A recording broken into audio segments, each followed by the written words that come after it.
የተስፋ ትምህርት ስልጠናና ልማት ኃላፊነቱ የተወሰነ መሰረታዊ ህብረት ስራ ማህበር በ1988 ዓ.ም በጥቂት አባላት ሀሳብ አመንጭነት በመጠንሰስ ማህበሩ ዛሬ ላይ የአባላቱን ቁጥር ወደ 179 ከፍ በማድረግ በትምህርቱ ዘርፍ ለሐዋሳ ከተማ አካባቢው ማህበረሰብ የጎላ ሚና እየተጫወተ ይገኛል። በማህበሩ 30ኛ ዓመት የምስረታ ክብረ በዓል ላይ በክብር እንግድነት የተገኙት የሐዋሳ ከተማ አስተዳደር ህብረት ስራ ልማት ጽህፈት ቤት ኃላፊ አቶ ክፍሌ ዋሪ ማህበሩ ላለፉት 10 ዓመታት በትምህርቱ ዘርፍ ላበረከቱት አስተዋጽኦ ምስጋናቸውን አቅርበው በቀጣይ ማህበሩ የሚሰራቸውን ስራዎች በመደገፍ ወደ ተሻለ ደረጃ እንዲሻገሩ ጽህፈት ቤቱ ከጎናቸው እንደሚሆን አረጋግጧል።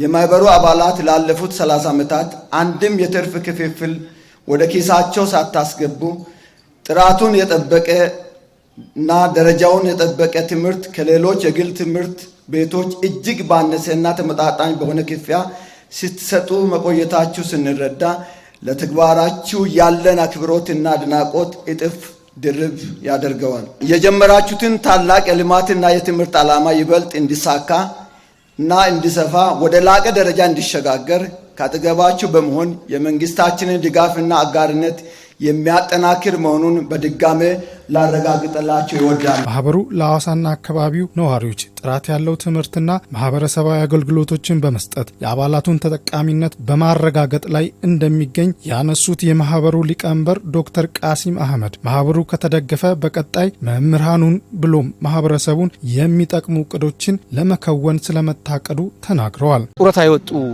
መምህራን ከወጡ በኋላ የሚገጥማቸው የጤና ችግር በጣም ከፍተኛ ስለሆነ እና ይሄንን ለመወጣት ደግሞ እኛ አንድ የመምህራን የጤና ማዕከል ለመክፈት ራዕዩ አለን።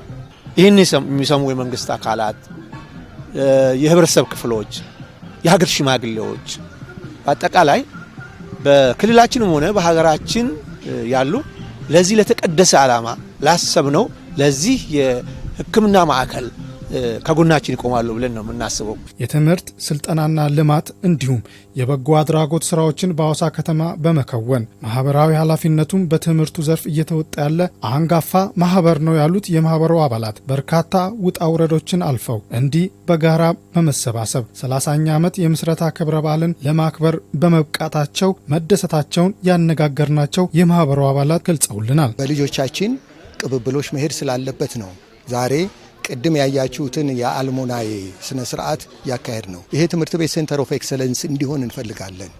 እኔ ኖሮ በህይወት ይህንን ከማየት በላይ የሚኖር ደስታ የለም። ጥራት ያለው ትምህርት የማቅረብ ኃላፊነት ነው ወስዶ እየሰራ ያለው መንግስት። በዛ በኩል ብዙ ድጋፍ እንደ ህብረት ስራ ማህበር መንግስት መሬት ከመስጠት ጀምሮ በተለያዩ ደረጃዎች እስካሁን እዚህ በደረስንበት ደረጃ እስክንደርስ ትልቅ ድጋፍ አድርጎልናል። ያስተማርናቸው ልጆች ዶክተሮች፣ ኢንጂነሮች ሆነው ዛሬ አብረውን ማህበሩን ለማስቀጠል ወደ ልጆቻችን የምናወርስበትን አርማ የቃል ኪዳን አርማ ተቀብለው ስናይ የአንድ ጎልማሳ እድሜን ነው የምናከብረውና እኛም መኖራችን በጣም ትልቅ ስሜት አለው። የተስፋ ትምህርት ስልጠናና ልማት ኃላፊነቱ የተወሰነ ህብረት ስራ ማህበር 30ኛ ዓመት ክብረ በዓሉን ሲያከብር በቀጣይ የማህበሩን ራዕይ ለሚያስቀጥሉ ለአዲሱ ትውልድ የማህበሩን ሎጎ ርክክብ በማድረግና ማህበሩ አሁን ለደረሰበት ደረጃ የበኩላቸውን አበርክቶ ለተወጡ ለማህበሩ አባላትና ለባለድርሻ አካላት የእውቅናና ሽልማት መርሃ ግብር አካሂዷል።